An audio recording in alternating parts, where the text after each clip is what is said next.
it's the same old questions.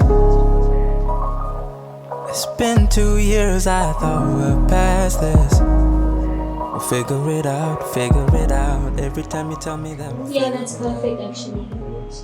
And he's gonna look in this direction, so it's okay. Oh, dope. Yeah, so that sounds really So I should say something funny now. If you want to. Ish. Big jokes, man. Yo, fam. What a joke on the spot. You know, it's always nice when someone tells you you're funny, you know, you're not trying, and then someone's like, yo, bro, tell us a joke. Hey, how's it going? I'm Manana. I'm a musician, singer-songwriter, and this is Creative Nation Behind the Scenes. So I'm just gonna jump straight into it. Let's talk about your upcoming EP. So just tell me like the process. What is a normal day like for you when you like trying to record, the process, like songwriting? Let's go through that. So the process for this EP, I mean, we're far along the process right now, but basically, I was working with this production duo called Noble, and we get together and sorry, where am I supposed to look? Me. Okay, so we get together and basically just talk. And from those conversations, then we decide what we kind of want to write about.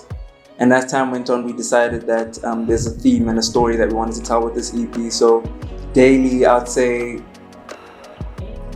we'd sit, play some chords, record for about 4 hours, go to the beach, you know.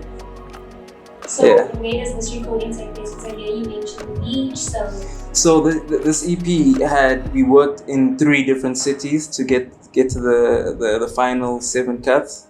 We worked in PE for some time, worked in Cape Town for some time, then worked in Joburg as well. And then obviously because one of the guys is based in New York, we were working remotely for a lot of the songs as well. So would you say like location is like an important part of like that creative process, or was it just for you to kind of like ease into the music? Well, to be honest, I don't know if location is as important as the people involved.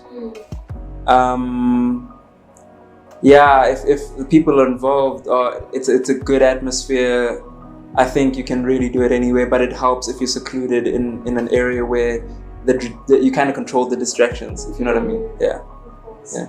So with this EP specifically and just your music journey in general, like how important was it for you to kind of have your own voice, and like, you know, has that always been a thing for you, or people kind of like directing you?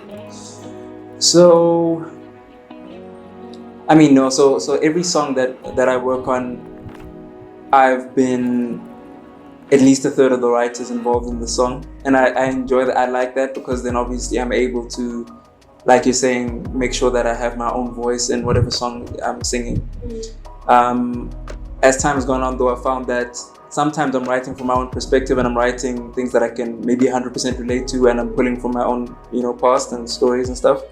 And sometimes I'm writing as a novelist would write a story, so I don't necessarily have to relate to what's going on, but I'm telling a story that I know people can relate to.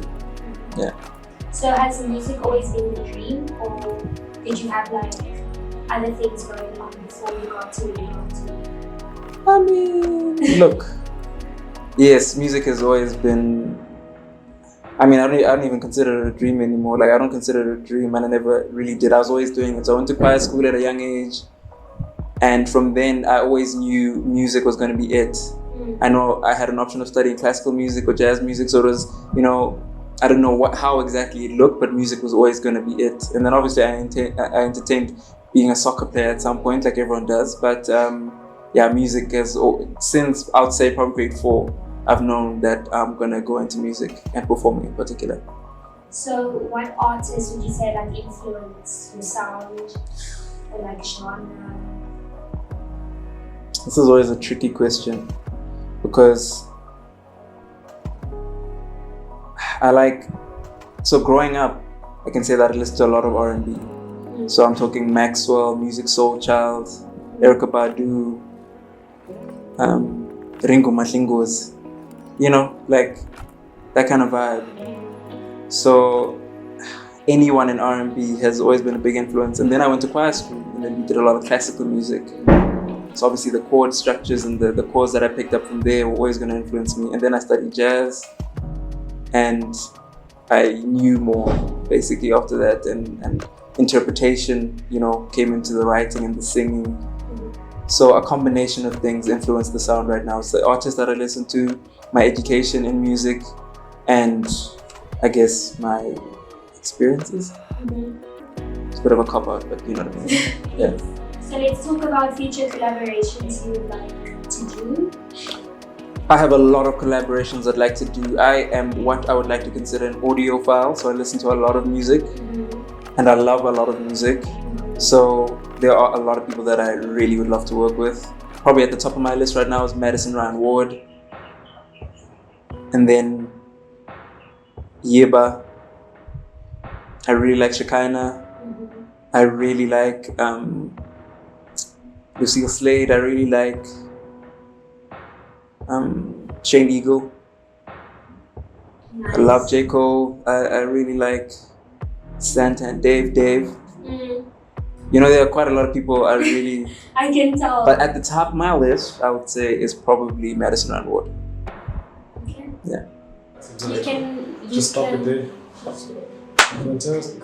There you go. Good. No one needs to delete anything there. Don't worry about it. So we good, you can get up, change, come outside. You know, Let's eat. let's eat the food almost I don't think I'm going to change up here now.